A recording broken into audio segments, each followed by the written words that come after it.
அனைவருக்கும் வணக்கம். சின்ன சின்ன புக்கள் தமிழில் இன்றைக்கி என்ன பார்க்க போகிறோம் தெரியுங்களா? மூவகை மொழிகள், அதனுடைய இலக்கண விளக்கமும் வினாக்களும் தான் பார்க்க போகிறோம். இன்றைக்கி பார்க்க போகிறது மூவகை மொழிகள்.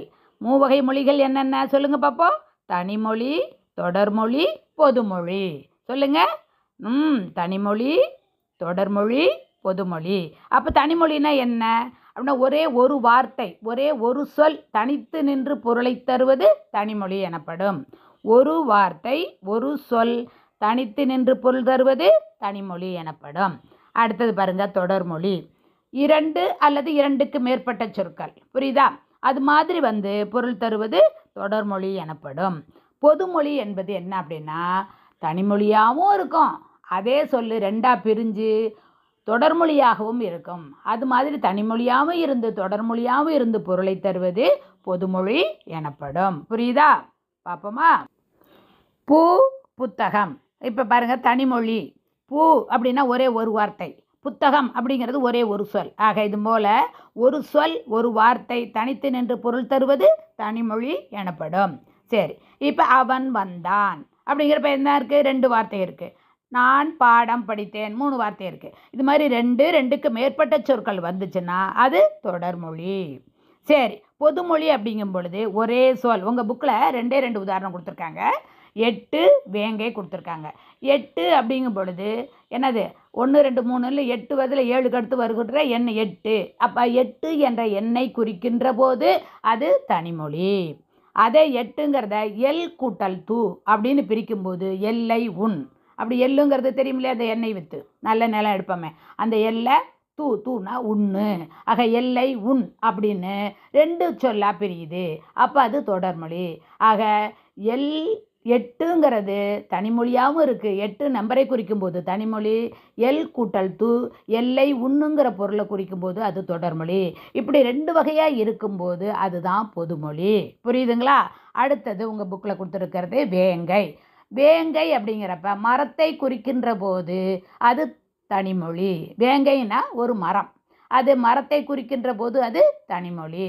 அதே பாருங்க, வேம் கூட்டல் கை அப்படிங்கும்போது வேகின்ற கை அப்படிங்கிறப்ப அது என்ன ஆகுது? வேம் கூட்டல் கை அப்படின்னு ரெண்டாக பிரியுது இல்லைங்களா? அது மாதிரி வேகின்ற கைங்கிற பொருளை கொடுக்கும்போது அது தொடர்மொழி ஆகிறது.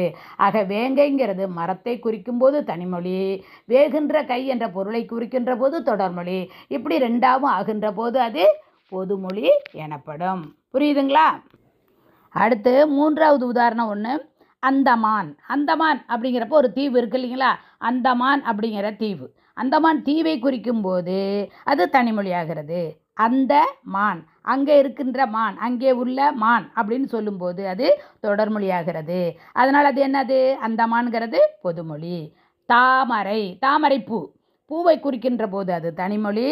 தா கூட்டல் மறை அப்படின்னு சொல்லும்போது தானா தாவுகின்ற, மறைனா மான். ஆக தாவுகின்ற மான் என்ற பொருளை குறிக்கின்ற போது அது தொடர்மொழியாகிறது. ஆக தாமரை என்பது பூவை குறிக்கும் போது தனிமொழி, தாவுகின்ற மானை குறிக்கின்ற போது அது தொடர்மொழி. ஆக அது பொதுமொழி.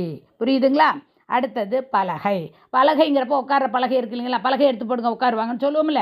அப்போ பலகை என்பது அமரும் இருக்கை, உட்காரும் இருக்கையை குறிக்கும் போது அது தனிமொழி. அதுவே பாருங்க, பல கூட்டல் கை, நிறைய கை, நிறைய கைகள் அப்படிங்கிற பொருளை குறிக்கின்ற போது அது தொடர்மொழியாகிறது. ஆக அமரும் இருக்கையை குறிக்கும் போது தனிமொழி, நிறைய கைகளை குறிக்கின்ற போது அது தொடர்மொழி. ஆக இப்போ தனிமொழியாகவும் இருக்குது தொடர்மொழியாகவும் இருக்குது. அதனால் இது என்னது? பொதுமொழி. புரியுதுங்களா? அடுத்து என்ன இருக்குது இன்னும்? வைகை. வைகை அப்படிங்கும் பொழுது ஆறு, வைகை நதி இருக்கு இல்லைங்களா? மதுரையில் ஓடுதே, வைகை ஆறை குறிக்கும் போது அது தனிமொழி. வை கை, கையை வையி அப்படின்னு சொல்லுவோம் இல்லையா? ஆக அப்போ என்ன ஆகுது? ரெண்டாக பிரிகிறது. வை கூட்டல் கை ரெண்டாக பிரியுது இல்லைங்களா? அப்போ 2 மொழி ஆகிறது. அப்போ அது தொடர்மொழி. அப்போ அது தனிமொழியாக ஆறை குறிக்கும் போது தனிமொழி, வை கை, கையை வையி அப்படிங்கிற பொருளை குறிக்கும் போது அது தொடர்மொழி. அப்போ இது என்னவாகுது? பொதுமொழி ஆகிறது. புரியுதுங்களா? இப்போ மறுபடியும் சொல்கிறேன், கவனிங்க. ஒரு சொல் தனித்து நின்று பொருளை தரும்போது தனிமொழி.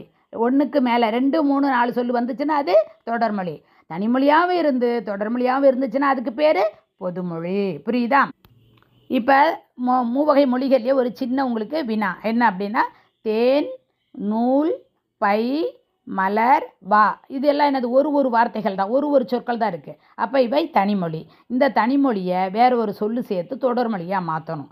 எப்படி மாற்றுவோம் யோசிச்சு பாருங்க. தேன் அப்படிங்கிறது தனிமொழி.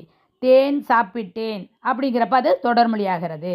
ஆக தேன் என்பது தனிமொழி, தேன் சாப்பிட்டேன் என்பது என்ன மொழி? தொடர்மொழி. நூல், நூல்னா என்னது? புத்தகம், கோக்குற நூல் இல்லையா? இது எது வேணாலும் நீங்கள் எடுத்துக்கலாம். ஆக நூல் என்பது தனிமொழி, நூல் பல கல் அப்படிங்கிறப்ப அது தொடர்மொழி. அடுத்தது பை, பையை கொண்டு வா, பை கொண்டு வா அப்படிங்கிறப்ப அது என்னவாகுது? 1 2 3 சொல்லு இருக்குது. அப்போ அது தொடர்மொழியாகிறது. பை என்பது தனிமொழி, பை கொண்டு வா அப்படிங்கிற போது அது தொடர்மொழி. மலர், மலர்னா பூவு, அப்போ அது தனிமொழியாக இருக்கிறது.